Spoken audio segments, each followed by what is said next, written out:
اینا چیه؟ چیه؟ خیلی چیزا شوشه؟ شوشه؟ سپاه نه شوشه بابا بچه ها رو داشت شوش اینجا چطوری آوردی؟ آسان معرف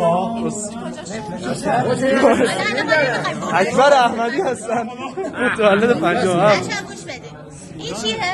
این بلاغه یه چیزی به این این آورته کجا دقیقا راست این چیه؟ به این بزرگی آرد این قوس آرده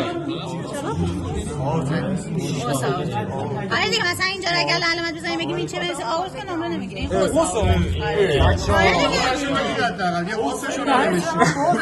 به کجا چنین چه خفه شد ازت فقط خواهشن اینجا ازتون کردیم اون سوکایی درست جنازه خوبه رو بگم بگم امتحان بهم بده هم نخوابیده پس این شریع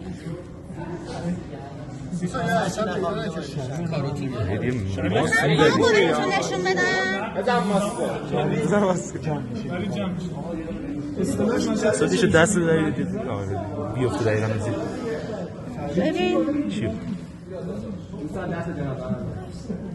بچه ها ببینید الان میدونیم که بین دنده هم شریان هم ورید هم عصب رد میشه درسته؟ بله. الان نگاه اینجا هر ستا رو داریم خب بالایی بعد چجوری ترتیبشون میدونی نه بالا پایین چیه؟ عصب اون زیر چیز بالایی هست زیر اول وریده بعد شریانه بعد عصبه خب درسته عالی گفت عصب الان این چیز وریده میبینید رو هم خوابیده آره اینو باید مرتبش کنیم آره این میشه شریان پایینی میشه عصب ببینید شریان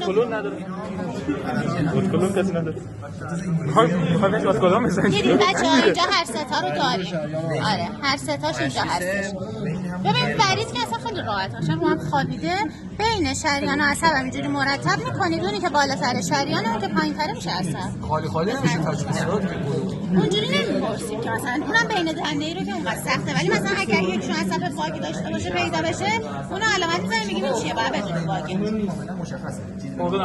حالا من برای جلسه بعدی که قلبه باز سعی می‌کنم روی کائنات باگ و خردی رو براتون پیدا کنم هر دوتا رو هم عصب اون چیزایی که به دردمون می‌خوره کار داریم باهاش هم ببینید همین که هم لمس کنید ببینید چجوریه لمس